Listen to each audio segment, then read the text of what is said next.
So, dear brothers and sisters, in our reading this morning, we had the reading from the first book of Samuel. We have this dynamic between Saul and David.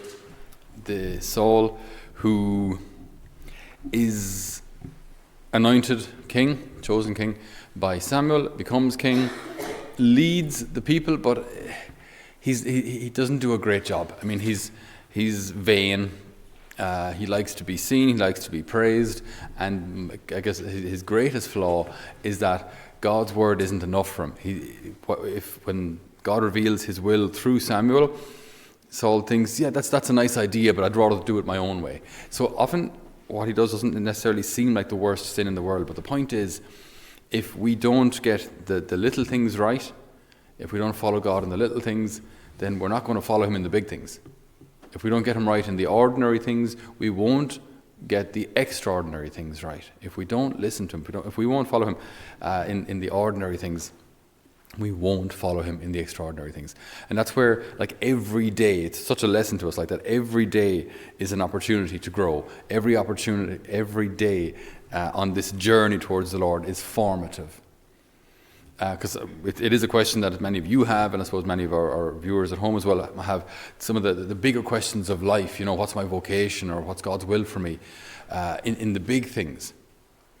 And we forget that, well, even if he did reveal it to you, maybe you wouldn't be ready to follow it. Are you doing the little things? Are you getting the small things right? And this is the very same in marriage, and this is the very same in any even friendship. You know, if you don't maintain basic contact, will you be there for the person when they are in need? Probably not. So there's a lot going on in this reading. There's a lovely dynamic as well between Jonathan, who's Saul's son, and David. Jonathan and David have this.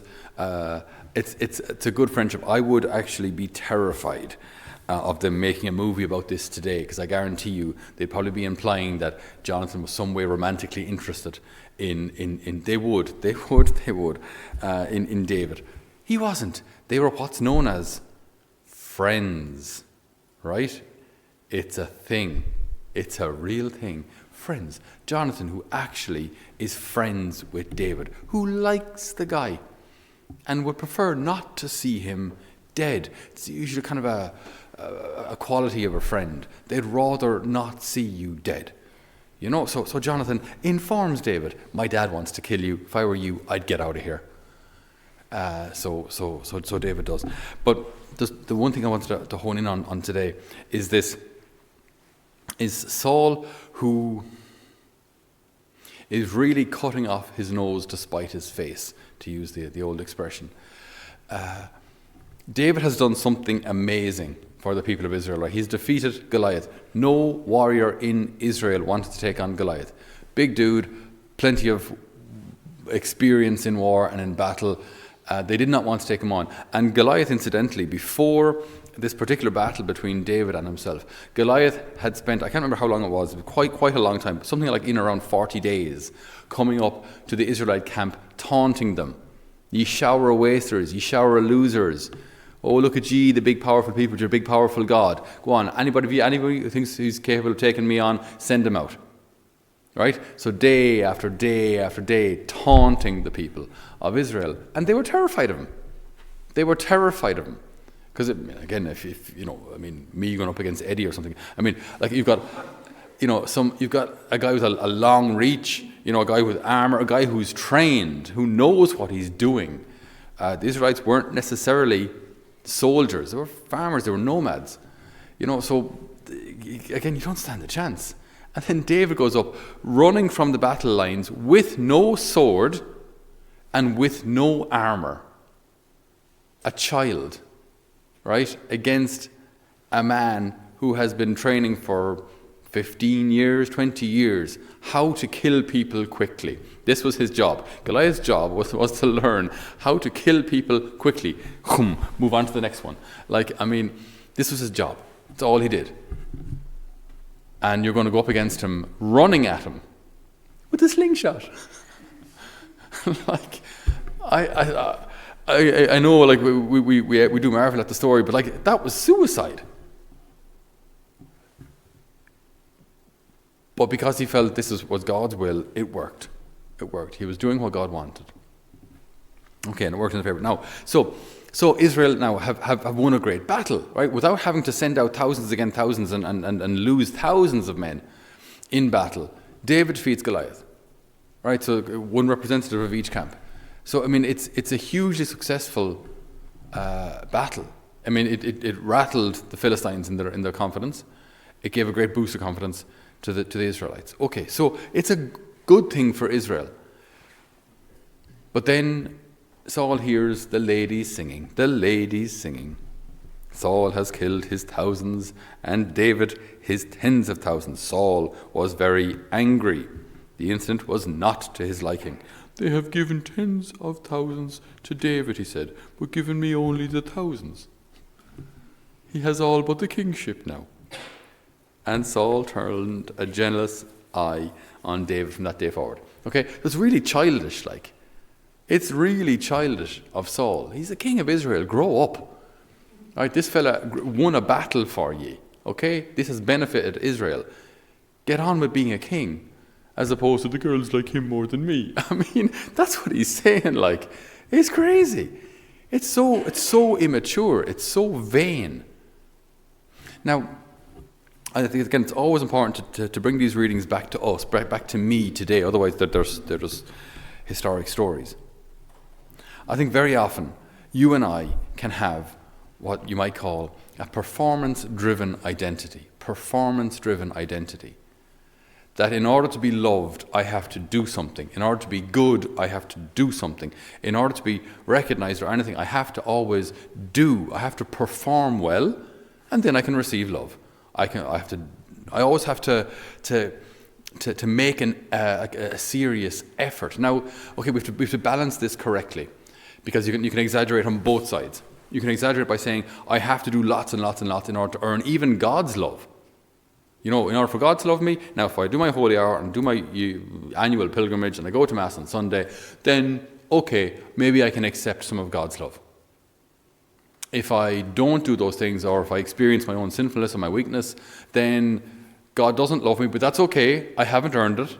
That's all right. I'll get myself back on track, and then when I'm back on track, then God can love me again. And I think subtly, a lot of us believe that.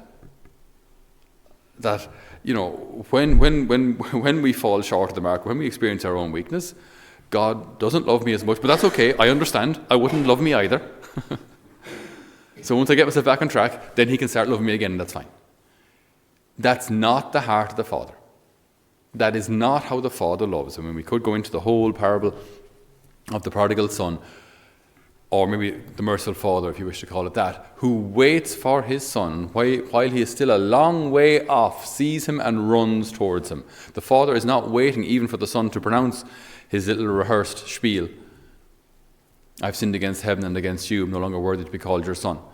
The Father doesn't even wait for that. The Father is waiting for his son and runs towards him.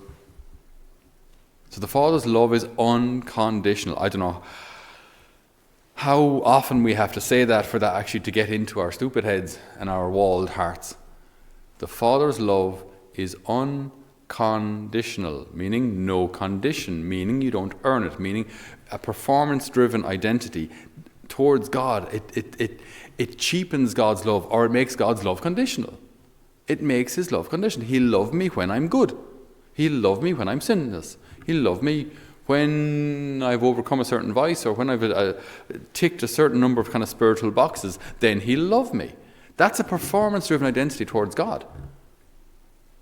And we can have a performance-driven identity also towards others. You know, that if I was a better person, if I was a more likable person, if I was a happier person, if I was a more virtuous person, then people would like me. They don't like me now, but that's okay. I don't like me either. Okay? I understand them. So what I'll do is, I'm going to try really hard, you know, and just try and be what people need me to be or want me to be. And then when I've achieved that, then people might like me, and then I might like myself. Performance-driven. I have to do. And that's absolutely exhausting. Because you're constantly chasing this identity that isn't really you. It's what you think people need you to be, or what you're supposed to be, or what all these, I don't know, what society says, or what your own mind says, or even what the tempter might say you're supposed to be. If you were smarter, people would like you.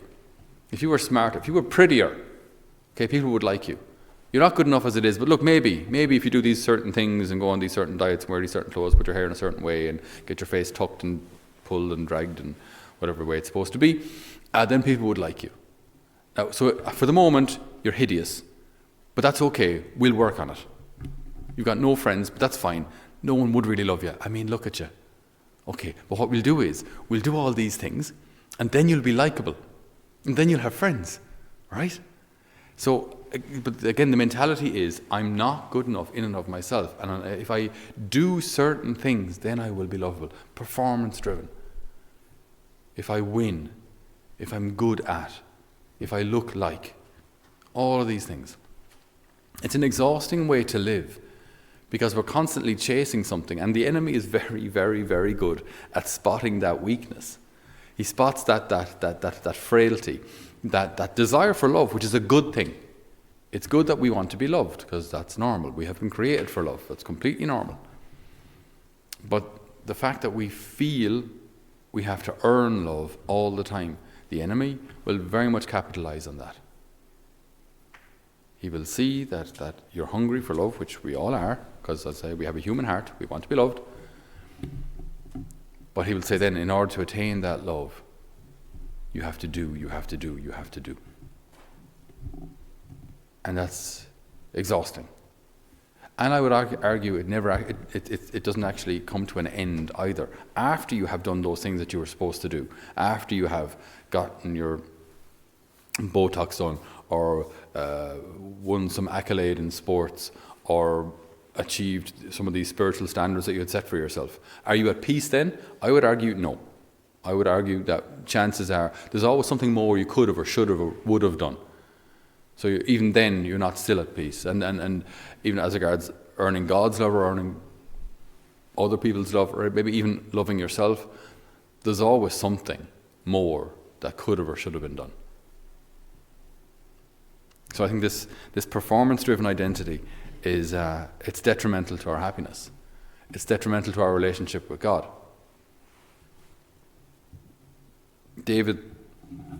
Saul's identity was in being the greatest. That was his performance-driven identity. I have to be the greatest. It wasn't enough to be a good king, which he wasn't really. It wasn't enough to even, slay thousands of enemies, which is sort of pretty, well, if you're into that kind of thing. If you're a king back in the day, I suppose it came with the territory. I'm not recommending it. But it's not exactly an offense to say, you've killed thousands, but David has killed tens of thousands. It's still a compliment.